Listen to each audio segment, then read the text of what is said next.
Hello and welcome to our YouTube channel. જે current અફેર્સની series આપણે હમણાં 2 દિવસથી સ્ટાર્ટ કરી છે.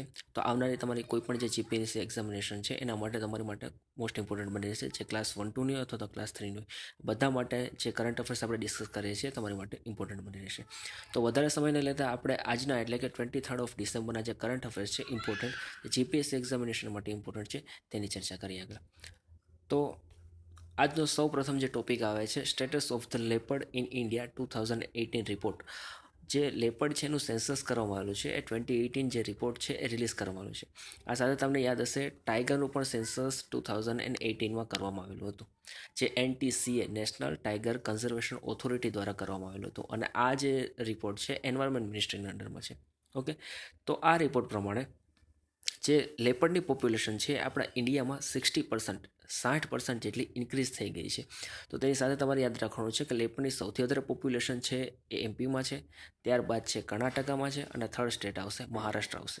ઓકે, ફર્સ્ટ કયું છે મધ્યપ્રદેશ છે, સેકન્ડ છે કર્ણાટક, અને થર્ડ છે મહારાષ્ટ્ર. આની સાથે જે લેપર્ડની આપણે ત્યાં સંખ્યા છે 12,852 સમથિંગ એટલી થઈ ગઈ છે. તમારે રાઉન્ડ અબાઉટ યાદ રાખવાનું છે કે 13K જેટલી પોપ્યુલેશન છે અત્યારે થઈ ગઈ છે. કેટલી છે? 12,852 જેટલી સમથિંગ થઈ ગઈ છે લેપર્ડની સંખ્યા. હવે આપણે જો ટાઈગરની વાત કરતા હોય તો ટાઈગરની પણ સૌથી વધારે સંખ્યા મધ્યપ્રદેશમાં છે, સેકન્ડ નંબર પર કર્ણાટક છે, અને ટાઈગરમાં થર્ડ નંબર પર આવશે UK એટલે કે ઉત્તરાખંડ આવશે. રેડી?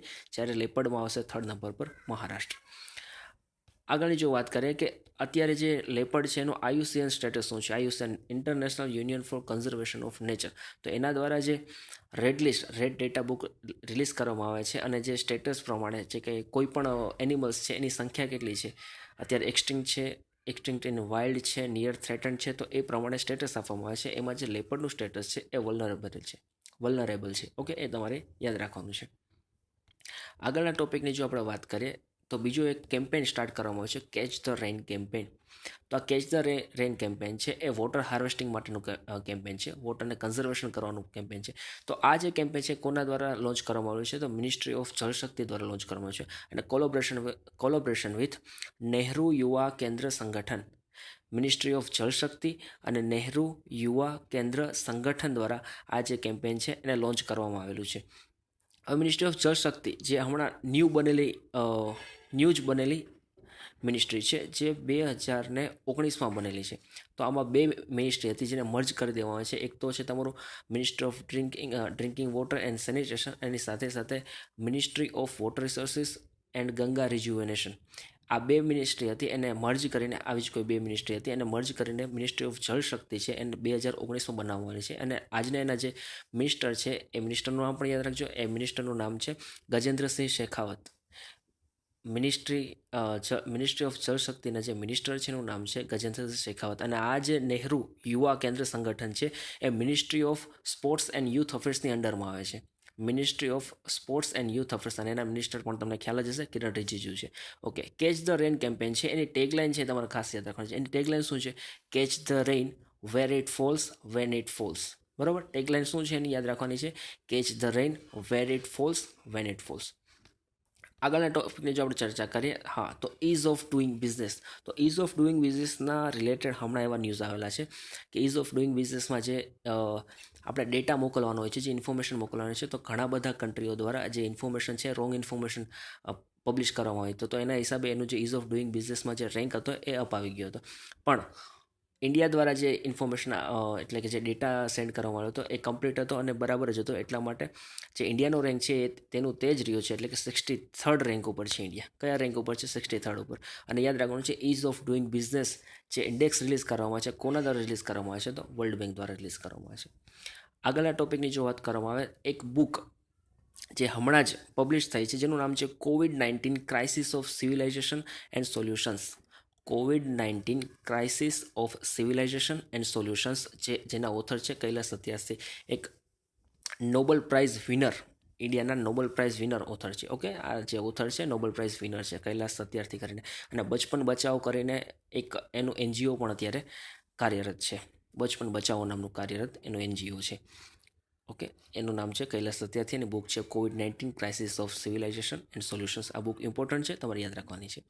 નેક્સ્ટ ટોપિકની જો વાત કરવામાં આવે, recently the NGT has set up an expert panel to identify flood plain zones of which river.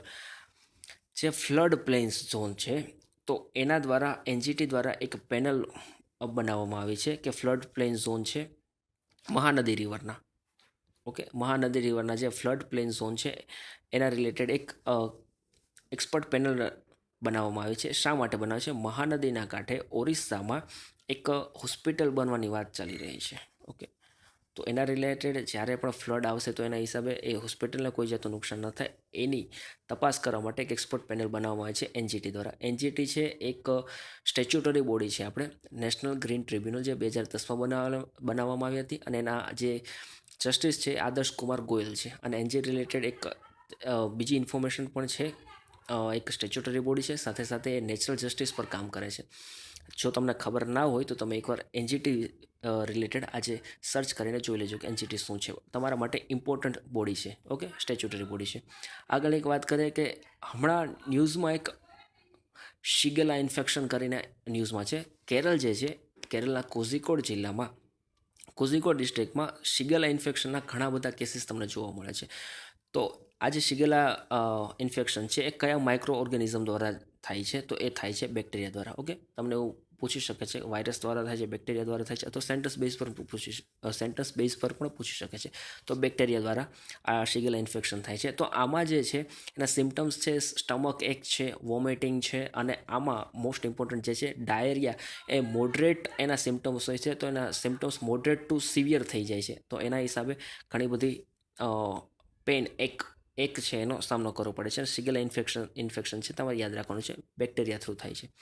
આગળના ટોપિકની જો વાત કરવામાં આવે તો લિજિયન ઓફ મેરિટ એવોર્ડ, જે હાલના યુએસએના જે પ્રેસિડેન્ટ છે એટલે કે ડોનાલ્ડ ટ્રમ્પ, એના દ્વારા લિજિયન ઓફ મેરિટ ક્વાડ ગ્રુપ જે છે એના બધા પ્રાઇમ મિનિસ્ટરને આપવામાં આવેલું છે. એટલે કે prime minister of India Narendra મોદીને આપવામાં આવેલું છે, એની સાથે સાથે prime minister of Australia Scott મોરિસનને આપવામાં આવેલું છે, અને former prime minister of Japan Shinzo Abe, જે ફોર્મર હતા ત્યારે ચેન્જ થઈ ગયા છે, તો શિન્ઝો આબે પોતાના હેલ્થના ઇસ્યુ રિલેટેડ એને રીઝન આપી દીધું હતું. પણ જે શિન્ઝો આબે હતા એમને લિજિયન ઓફ મેરિટ એવોર્ડ યુએસએ દ્વારા, જે હાલના ડોનાલ્ડ ટ્રમ્પ છે એના દ્વારા લિજિયન ઓફ મેરિટ આ 3 પ્રાઇમ મિનિસ્ટરને આપવામાં આવેલો છે. તમારે યાદ રાખવાનું છે. આગળનો ટોપિક જો આપણે વાત કરતા હોઈએ, હમણાં 2 કે 3 દિવસ પહેલાં જ ન્યૂઝ હતી કે ઇન્ડિયા દ્વારા સૌથી પહેલી India sends the first high speed coast guard boat to Vietnam. વિયેતનામને ઇન્ડિયા દ્વારા સૌથી પહેલી હાઈ સ્પીડ કોસ્ટ ગાર્ડ જે બોટ છે એ આપવામાં આવેલી છે. હવે એક હું તમને થોડો એવો બેકગ્રાઉન્ડની વાત કરું તો અહીંયા તમે વિયેતનામ જોઈ શકો છો. સૌપ્રથમ તો એનું જે સ્ટ્રેટેજિક લોકેશન છે એ ઇમ્પોર્ટન્ટ છે. એ ચાઇના સાથે બોર્ડર શેર કરે છે, સાથે સાથે સાઉથ ચાઇના સીમાં પણ એ બોર્ડર શેર કરે છે. અને સાઉથ ચાઇના સી તમને ખબર જ છે કે ચાઇના એવું કહે છે કે સાઉથ ચાઇના સી પર બધો જ અમારો કબજો છે. ઓકે, તો આ વિયેતનામ, અને અહીંયા તમારે એક યાદ રાખવાનું છે, જે લાઓસ છે લેન્ડલોક કન્ટ્રી છે. ઓકે, તો વિયેતનામને ઇન્ડિયા દ્વારા એક હમણાં speed boat, high speed boat coastguard માટે સેન્ડ કરવામાં આવેલી છે, આપવામાં આવેલી છે. ઇન્ડિયા દ્વારા વિયેતનામને $500 મિલિયન લાઇન ઓફ ક્રેડિટ આપવામાં આવી હતી ડિફેન્સ રિલેટેડ. એમાંથી વિયેતનામે $100 મિલિયન યુઝ કરી દીધા. લાઇન ઓફ ક્રેડિટ એટલે કે ભાઈ એક સોફ્ટ લોન હશે. લાઇન ઓફ ક્રેડિટનો મતલબ એવો થાય છે કે તમે જ્યારે કોઈ પણ વસ્તુ છે એ તમે ડિફેન્સ રિલેટેડ વસ્તુ જો ઇન્ડિયા પાસેથી ખરીદો છો, જે વસ્તુ જ્યારે ખરીદો છો ને ત્યાર પછી જ એના પર જે તમારે ઇન્ટરેસ્ટ છે એ ચાલુ થશે આપવાનો, અને એ પણ ઇન્ટરેસ્ટ હશે એકદમ સ્મોલ પર્સન્ટેજમાં હશે, એટલે કે સોફ્ટ ક્રેડિટ હશે.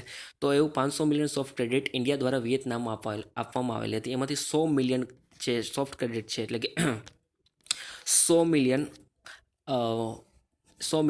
હતો, એનો યુઝ કરવામાં આવ્યો છે વિયેતનામ દ્વારા. અને એણે ફર્સ્ટ જે high speed coast guard boat છે એને સેન્ડ કરેલી છે ઇન્ડિયા દ્વારા. અને આ જે હાઈ સ્પીડ કોસ્ટ ગાર્ડ છે એ કોના દ્વારા બનાવાયેલી છે ઇમ્પોર્ટન્ટ છે, લાર્સન એન્ડ ટુબ્રો LNT દ્વારા જે છે આ કોસ્ટ ગાર્ડ બોટ બનાવવામાં આવેલી છે. આગળના ટોપિક વાત કરવામાં, આજનો જે દિવસ છે ઇમ્પોર્ટન્ટ રહેશે તમારી માટે. આજનો જે દિવસ છે નેશનલ ફાર્મર્સ ડે છે. તે ક્યારે સેલિબ્રેટ કરવામાં છે? 23 ડિસેમ્બરના રોજ.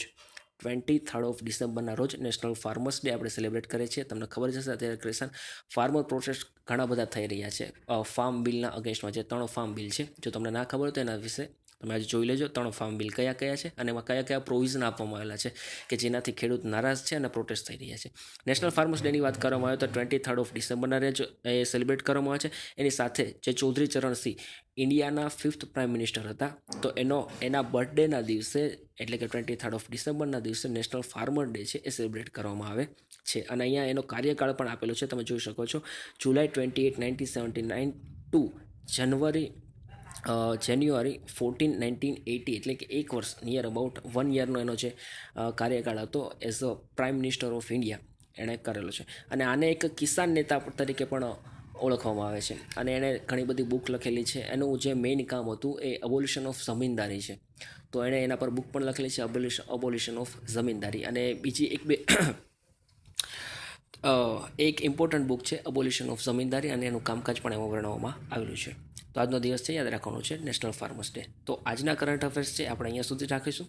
ફરી પાછા કાલે મળીશું નવા કરંટ અફેર્સ સાથે.